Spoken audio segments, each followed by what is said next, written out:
This is the lecture for Ancient and Medieval History on Tuesday, the 27th of October, 2020.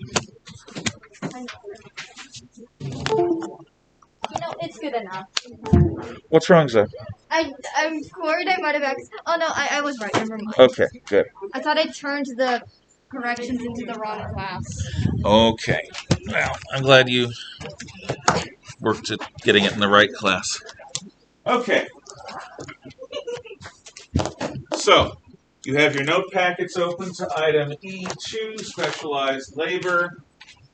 A culture is a group of people bound together by certain core beliefs. All cultures are cohered around ideas like incest, cannibalism, what's right, what's wrong. These are things that are so basic that when you question them, people go bug nuts. Before class, Zoe, Elizabeth, and I were talking about abortion because that's one of those things in modern society that does the same thing. Abortion has a terrible power over our politics. Not because it in itself is evil, though I have opinions about that, but people have taken and dug in on extremely fanatical positions about it. Some people consider it to be absolutely about the liberty of the woman to decide what goes on in her body. Other people argue that the life of the child is a life, and therefore a woman may have right to control her body, but not the body of the child. My own personal answer on this is a moderate answer, which gets me anger from both sides. I believe in federalism. What that means is those states where there is a majority of people that want to have legalized abortion should have it. But it shouldn't come from a court decision. It should come through the legislative process. And I think that about half the states, including Washington and Oregon, would certainly choose to be pro abortion states. But I also think that there are communities like Idaho and perhaps other Utah, Montana, that would not want it to be legal. And if you don't want to live there, move. And if you want to get one, go across state lines. That's my answer. I have my own feelings, but I think the only way America is going to settle with this is to come up with some kind of answer like that. Until then, we're going to continue to be so divided by this that even mentioning it gets people's blood up. All right. I'm not really. What? I'm not trying to but I was it's not for abortion. So not want to have it, but still respect it. So it'd be more pro, not it'd be more pro-choice. From your point of view, that's true. From mine, it is not. But I see your point. And logically, you can say, I don't believe in abortion, but I believe in having it as a legal option. If that's what you mean by pro-choice, you've expressed yourself very well. If I'm going to use the word pro-choice, I'm also going to use the word pro-life. I was intentionally using less inflammatory language for this, or what I think is less inflammatory, for the sake of not inviting a massive confab about this, which will go nowhere. Nobody in this room is going to be persuaded by somebody of the other point of view that they're suddenly wrong. And therefore, the discussion is going to get people riled up for no good reason. That's my opinion, which is why I said that. But no, your point logically is quite true. Yes.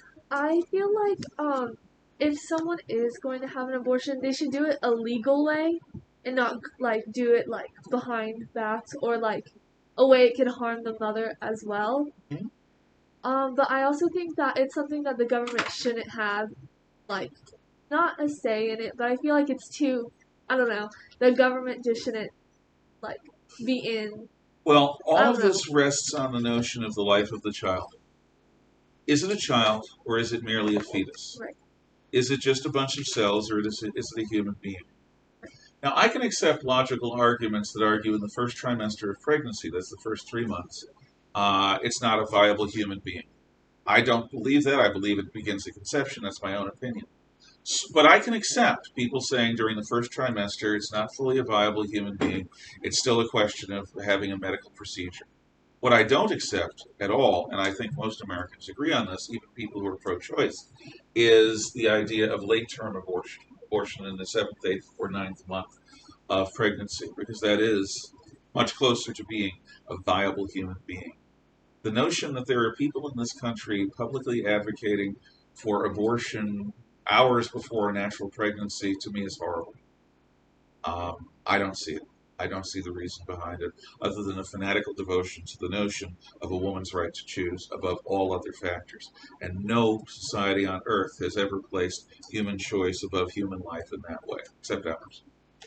Please go on. I 100% agree with that, but I feel like the government shouldn't necessarily have a say of what, like, in a sense they do, but at the same time, since it is primarily a woman's choice, I think that the male should have a say in it, but I feel like it should be mainly, and also Unless the child is alive. If the child is alive, the for sure. government has a right to prevent murder. Yeah, I agree with that, but I think that But yeah, and also I think it also depends on the circumstances. of course, sure. No, circumstances do and should matter.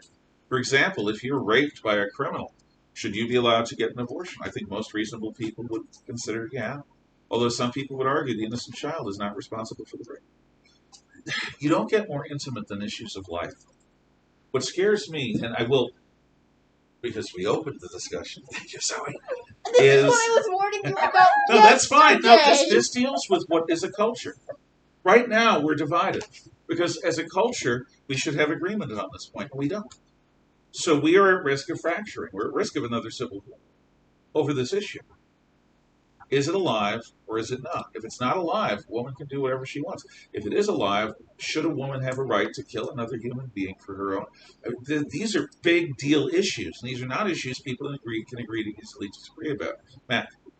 I think if the male doesn't want the baby, then he shouldn't have to pay child support. There is that too. In our welfare state, in our legal society, does a man have responsibility for a child he didn't even know about or didn't even want? Yeah. This deals with the complex circumstances of things.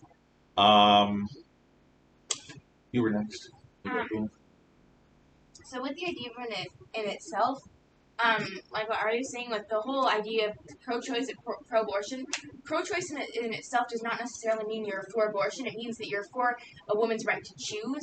You don't have to be for abortion yourself. You don't even have, if you're pregnant and you don't want to have an abortion yourself, you don't have to. But it's essentially the idea of you advocate for a woman's right to choose. And within the first trimester, essentially the fetus can't technically be considered alive because just like with the idea of being brain dead, you can only technically be considered alive if there's a certain amount of brain activity, so essentially what I believe is that if the baby does not have enough brain activity, then they technically cannot be considered alive. And take it from somebody, my niece was literally just born last week, and I love her very much, and I'm very worried about her because she's currently sick, and it's still very stressful. But the idea of having the choice to choose whether or not you want to have this baby, within the first trimester, I see this completely fine. However, if you're going to decide to get an abortion a month before you're about to have a baby, that is completely wrong because when you're in the first trimester, none of the nerve system has been formed. It can't feel any pain. However, near the first, if you're going to get an abortion a month before they're born, it has all the pain, and that can be very painful for the baby, and that's just not okay. Well, and also, we do have options for adoption in this country. True. However, there are options for adoption. However, that isn't always the best thing. It isn't always the best thing. Also, yes, you could put a brand new baby into adoption, but there are children, there are teenagers outside the foster system and the adoption system that need to be adopted more than just brand new babies. One of the problems with the adoption system is about 30 years ago, a court decided that birth parents could reclaim a child that had been living with a family for about a dozen years. And so this kid was around 10 years old, is yanked out of her adoptive family, which was her only family, and given back to a birth mother that was so irresponsible she left the kid on the hospital steps as soon as she possibly could. To me, adoption's as old as Romulus and Remus. It's a really old thing. And to violate the rights of adoption parents, that's why so many people adopt from overseas. That's why so many American kids who could be adopted are left in foster care. Yeah, because they don't think that the adopted family does not want to live the life of having a child and then having it yanked because of some court It's like decision. the similar idea of how a lot of same-sex couples will oftentimes adopt from across seas from like Vietnam and whatnot. Yeah. And a lot of times when they adopt, they'll end up with a baby girl because baby boys are more valued and baby Yes, girls a lot absolutely. more True in a China. lot often go into the adoptive system. So a lot of times same-sex couples, when they adopt a child, they're going to adopt a baby girl more often. It's than much adopt easier to get a girls. baby girl It for is that much for those reasons. It is much easier. However, that does not change the fact that yes, there is a chance that the parents would want their kid back, but that does not mean that they're essentially responsible enough or mentally stable enough to take care of the child. And Agreed. if they physically are proven, even after they get the child back, if they are proven that they cannot take care of this child, then it is within the adoptive parents' every right to go back and get their child back. I hope so. Because But the law is dicey on it. and it Thank sucks. you for your passion. I'm sorry, but I've got to move on. No, it's okay. I got it. Yes. I agree with Elizabeth. I believe in pro-choice. However, I am 1,000% against late-term abortion. Not only is it to the baby, but the baby is proven to have a form of consciousness and brain activity, making it scientifically alive. But as far as sexual abortion, I believe every person has the right to choose. And as far as like things being regulated by the government, technically it's not unless they make it illegal because it's literally illegal for the government to do abortion. And and I also believe there's always extenuating circumstances. For example, what if the baby is born in such a state that it would cause way more pain? There's even states where the baby would not only be vegetable, but would feel pain during it when it was born. And I think there's extenuating circumstances for that for abortion. Just as I believe there's always extenuating circumstances in our societies.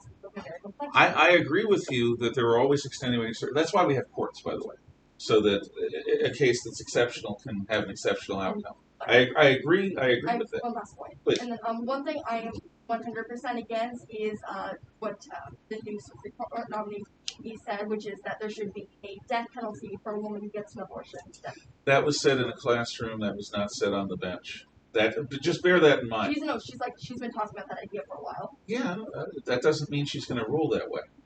Did you listen to her speech last night? I heard her, but I was like, I'm okay. If she was to rule that way, I, as a conservative who agrees with her on the issue of abortion, would have a problem with her. She is not supposed to express her personal point of view on the court bench, and she is not supposed to represent any political faction. She's supposed to enforce the Constitution as written. So, I think what she was trying to say, although I don't expect you to like it or agree with it, okay? I'm not trying to persuade you. She may have been trying to say, it doesn't matter what I personally think. I'm going to read the Constitution, and I'm not going to try to rewrite it because I'm not a politician. I wasn't elected by anyone. Take it or leave it. You don't have to accept it. But I think that's what she was trying to say. I think it was an olive branch. But, last word? That wasn't for that. I'm just against that. Giving the death penalty. Of course, and most Americans would absolutely agree. I as a pro-choice or pro-life person, would agree. That's not appropriate. I'm calling on her first because she hasn't said anything yet. Yes? Well, I was going to say, like, she said that, like, some kids, when they're born, they would have a chance of life. But lots of abortions are done on kids with Down syndrome. Down syndrome teens, like, a study was done, like 99% or something of them live happy lives, they enjoy their lives, everything like that. And, like, the same cannot be said for normal teens with normal functioning brains. Life is suffering. Yeah. Life is painful. What scares me about some people who advocate for pro-abortion, I'm talking pro-abortion here, not pro-choice, is the idea of eugenics through abortion. This is something that many in the black community also worry about. The idea is that people will terminate pregnancies rather than having them. Margaret Sanger, the basically inspiration for the modern abortion movement in this country, was a deeply racist person. And she believed that eugenics could be practiced for the improvement of the breed by having people who are idiots and people who are poor and people who are colored breed in smaller numbers than they otherwise would. That to me is chilling. I worked in the mental health and mental retardation industry. I have a sister, a foster sister who was retarded.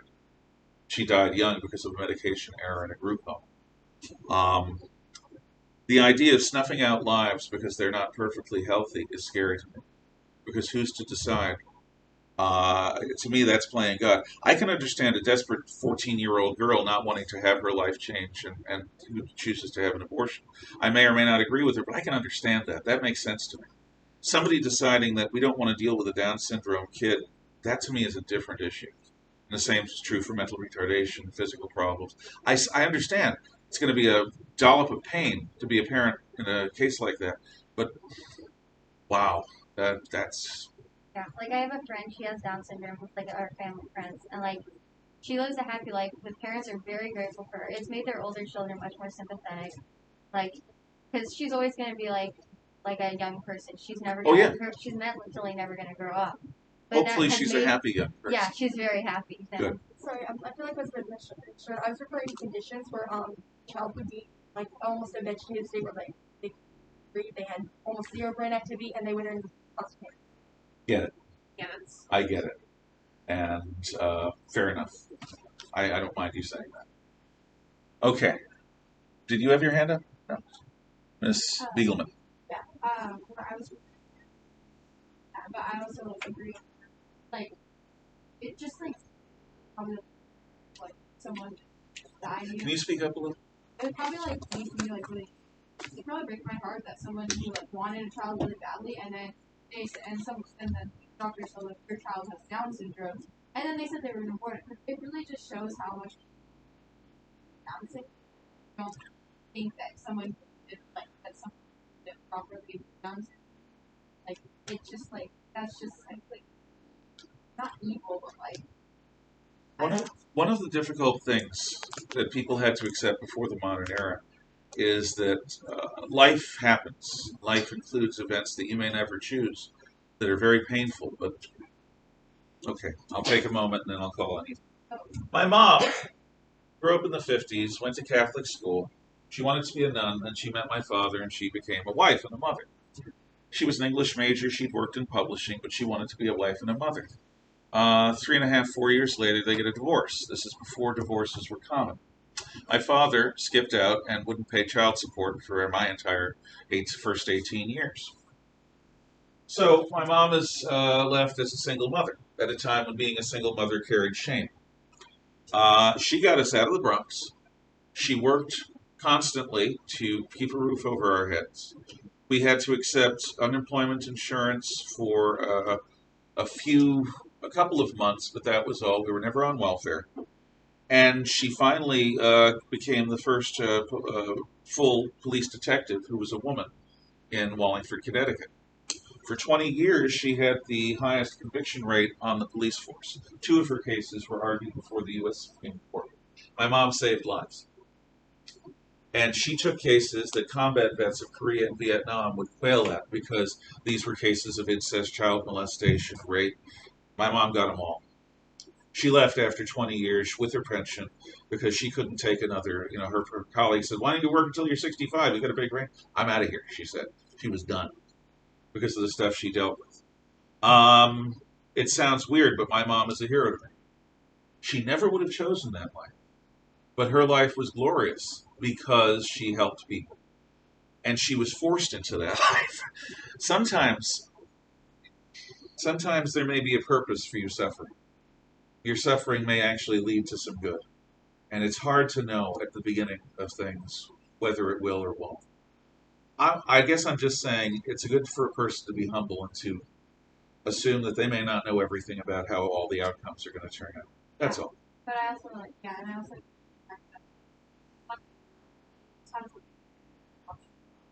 also our foster care system and our adoption system is so like messed up, and so many of the foster kids they don't get into the help. Yeah, no, it's like orphanages. Half of them end up committing suicide, and half of them end up on the streets.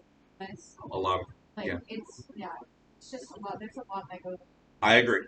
And again, if it wasn't a complex issue, it wouldn't elicit the kind of passion it does. Zoe, last word, and then we're going to move on. So start off with the abortion thing. It was like last year. I was talking with someone I know because she got pregnant when she was 16, and she ended up having the kid, but she had to give him up because she was too young to take care of him. And I mean, now he's like full grown, has a son. But I asked her if in the moment and it was possible she would have gotten an abortion early on. She told me she probably would have in that moment. she wouldn't have been able to take care of that child.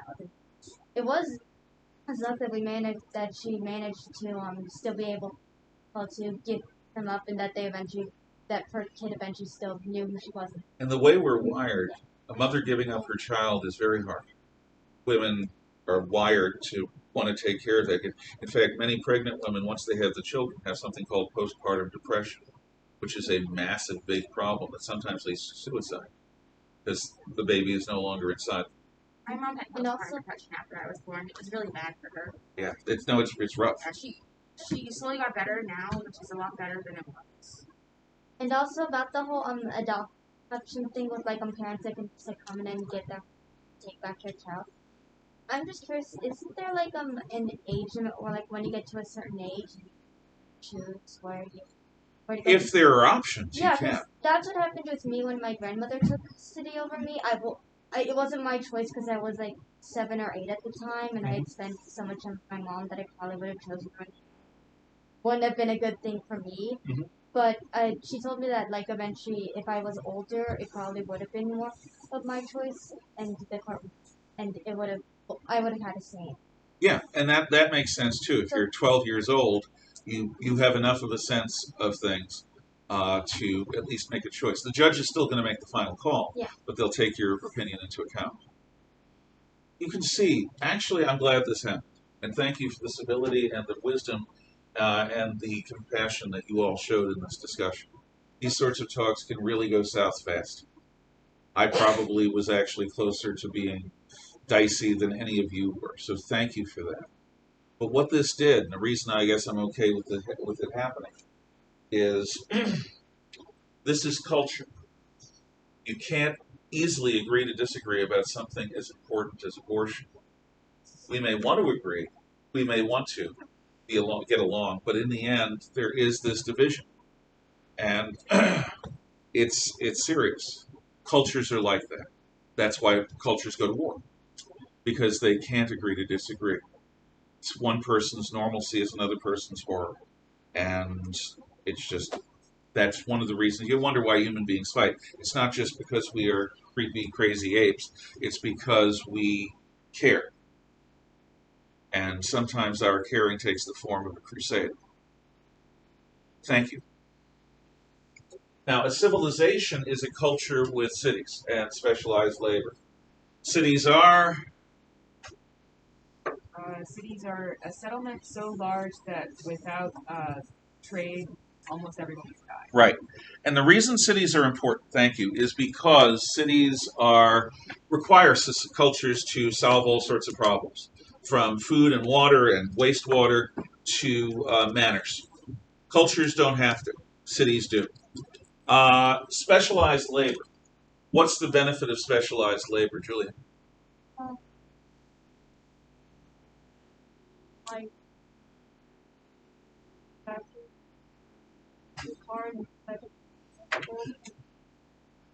Yeah.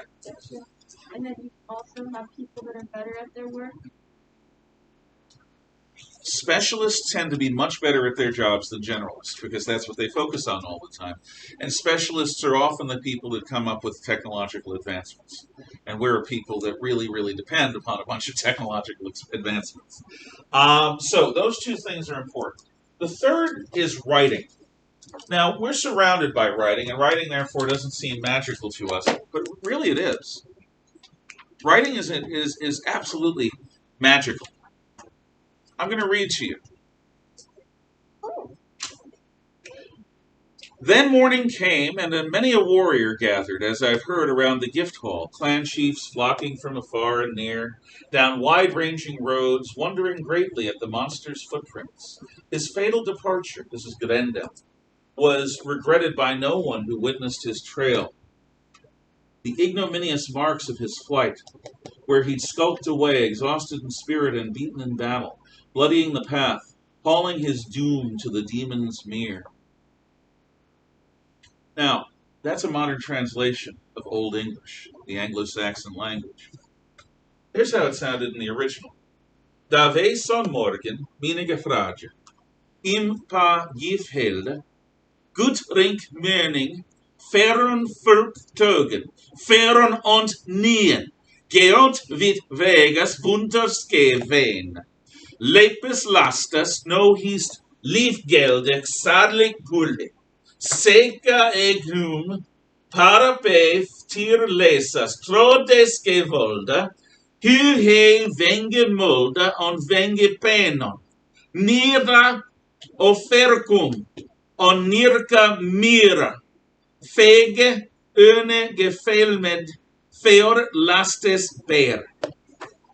That's English. The English of 1400 years ago. 1300 years ago. The English of Beowulf. I mispronounced all sorts of words because I don't speak Anglo-Saxon, Old English. But I gave you a fair representation of how it would sound. There is nothing commonplace about me being able to read the exact words written by a guy 1300 years ago. His words to my mouth, to your ears, that's magical.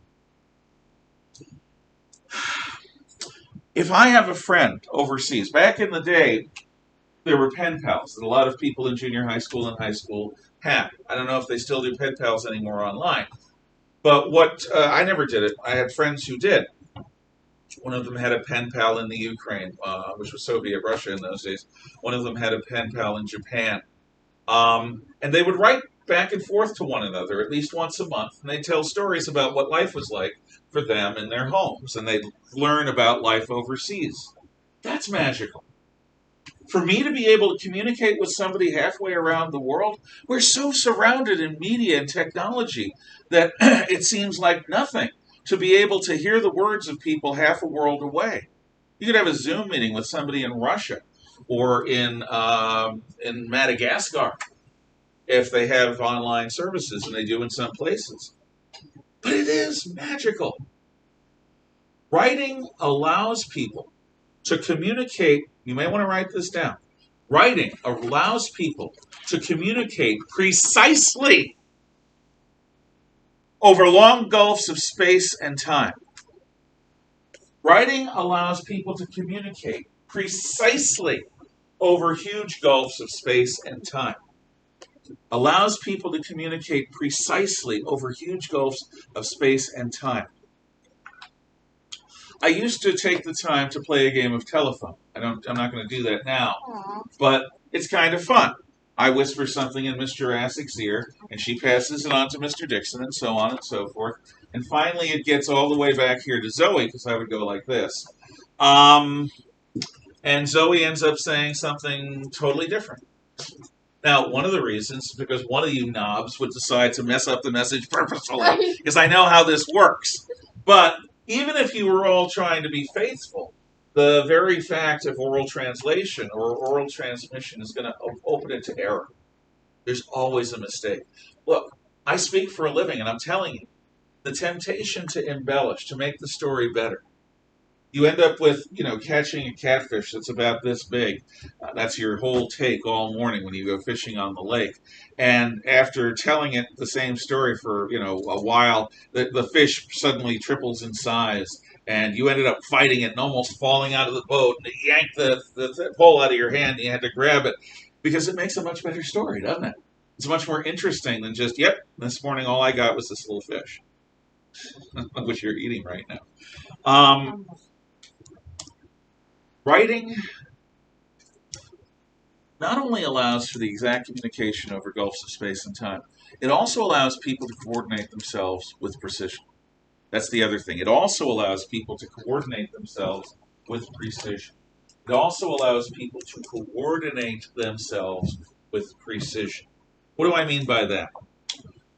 Okay, you workers, today we're going to build a temple.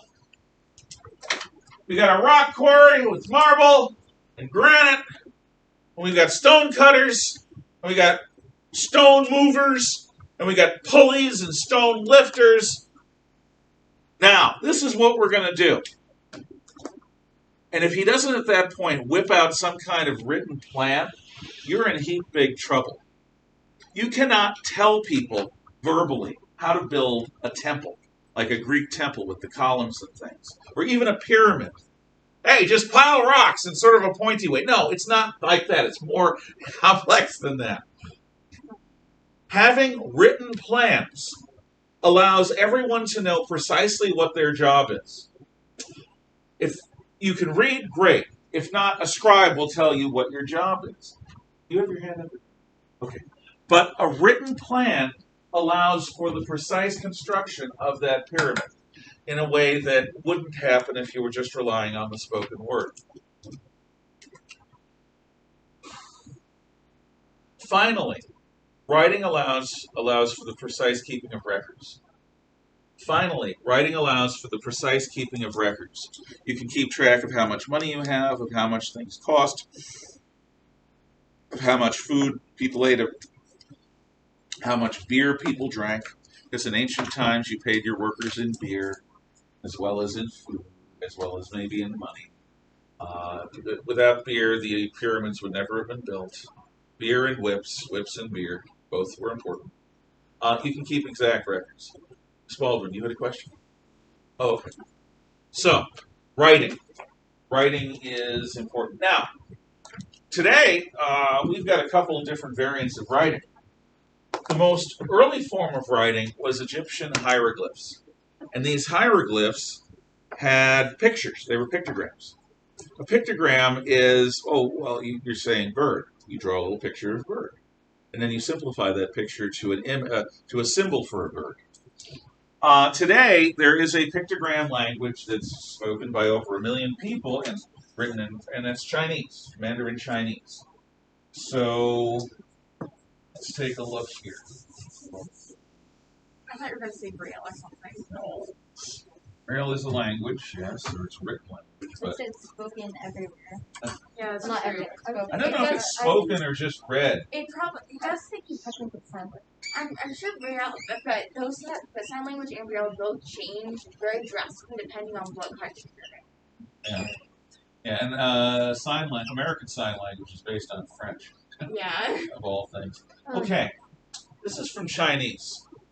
And these are the modern simplified characters in Chinese. Thank you, communists. But this means man. This means house. Now, I don't know where you get man, but it's a pictogram, right? You see the back, and you see the leg going forward. That's a man. This house looks like a floor plan from above, Like a window. or it looks like a window It to looks like a some roof. people. But that's a sign of evil. Anyway, no, it's a floor plan or a window either way. And what it is that is a house. Now, in Chinese, in Mandarin, which is the sort of government northern Chinese dialect, everything that can be said is said in pictograms. What that means is that the symbols take on a meaning of their own. It's not merely a word.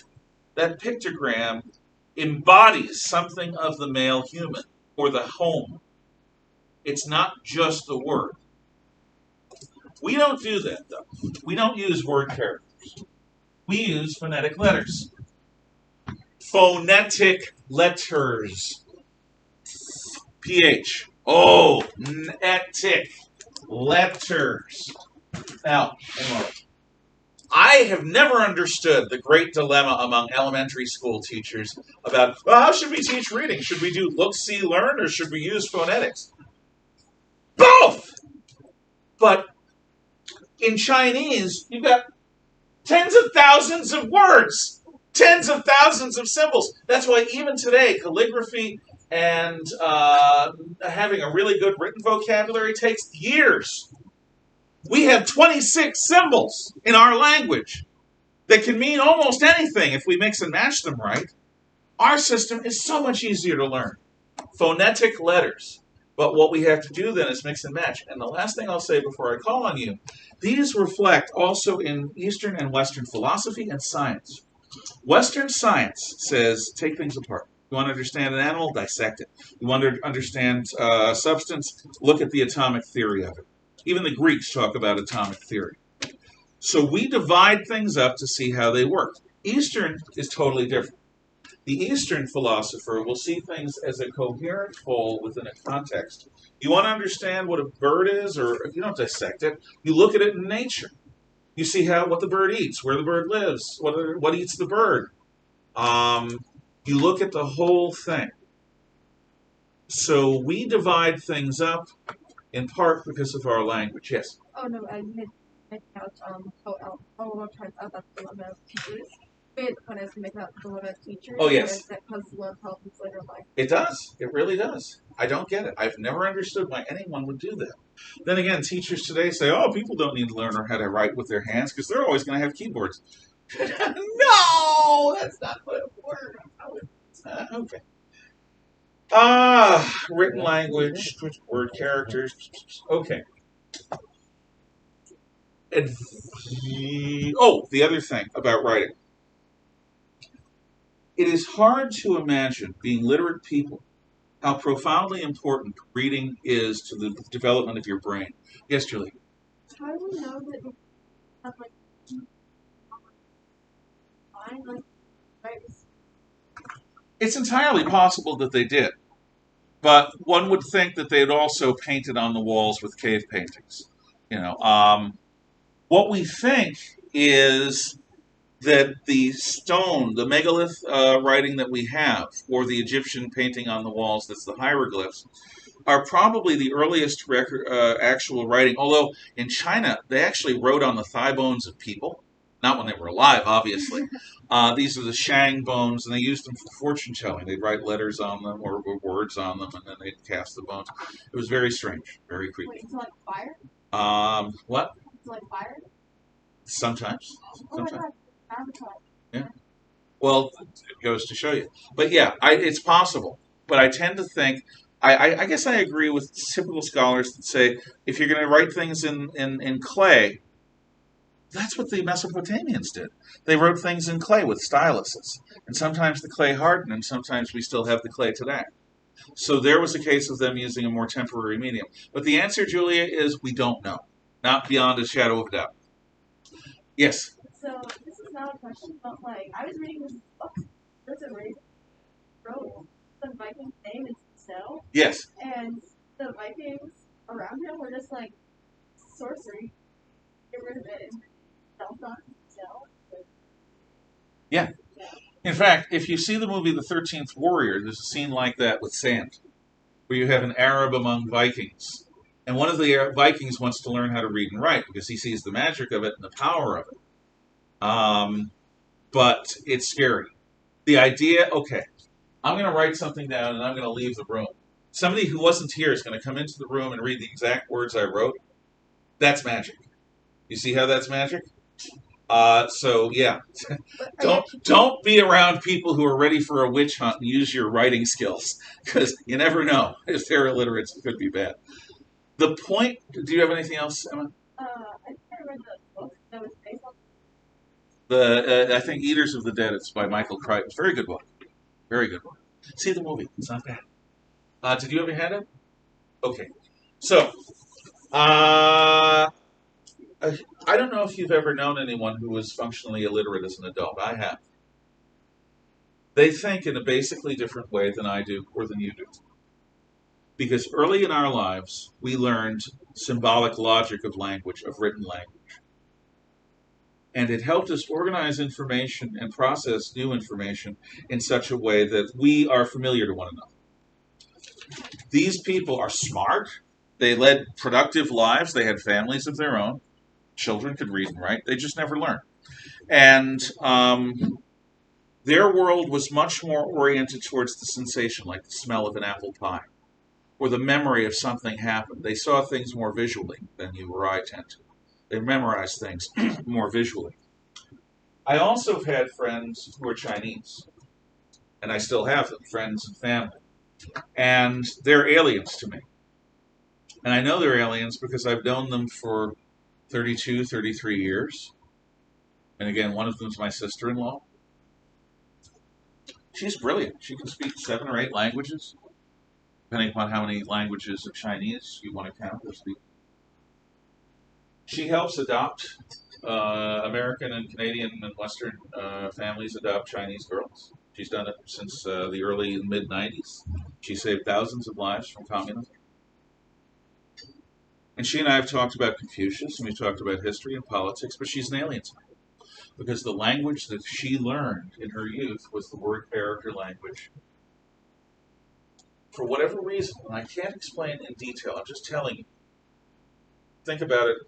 If you know anyone who learned another language at a very young age that doesn't use word character, that doesn't use phonetic letters like ours, talk to them for a while. See if they think the same way, if they recall information the same way that you or I do. I'll suspect you'll see what I've seen. My wife and others have seen it too. It's just, we know one another, we can speak to one another, but we're aliens. Because our brains developed in very different ways because of the written languages and the differences in those written languages that we learned. Just as a person who never learns to read and write goes a third way. Anyway, that's always interesting. High tech, advanced technology. To have cities, you need advanced technology. You need sewers and waterworks, you need roads, you need walls. If you don't have walls, your city's going to be stolen right from under you by the bad men in the wilderness that are going to come in and be barbarians to you. You need all sorts of advanced technology.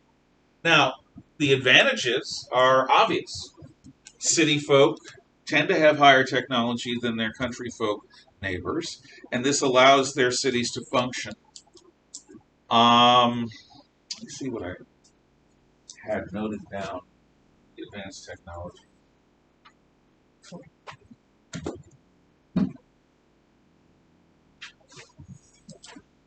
Anything else? Yeah, reshaping and just redefining lifestyle, multiple power. The purpose of a city is to be a lens of culture and of progress. That's what cities are. They bring people together and make them more than the sum of their parts. It's like a good sports team. Some of you learned that our boys got third in the state, and our girls won a 7th in a row state championship for soccer. Amazing stuff. And that isn't because we had the best athletes 1, 2, 3, 4, 5, 6, 7. It's because those athletes were honed into a team that had abilities that were more than the sum of their parts. If you do music, a good orchestra produces sound that's more than the sum of their parts. If you engage in acting, your play success isn't just resting on one star. It's resting on everyone doing their part so that the play becomes more than the sum of the parts of its producers and its actors. A city that is functioning and healthy will bring out the creativity in their people so that their people will produce more than the sum of their parts.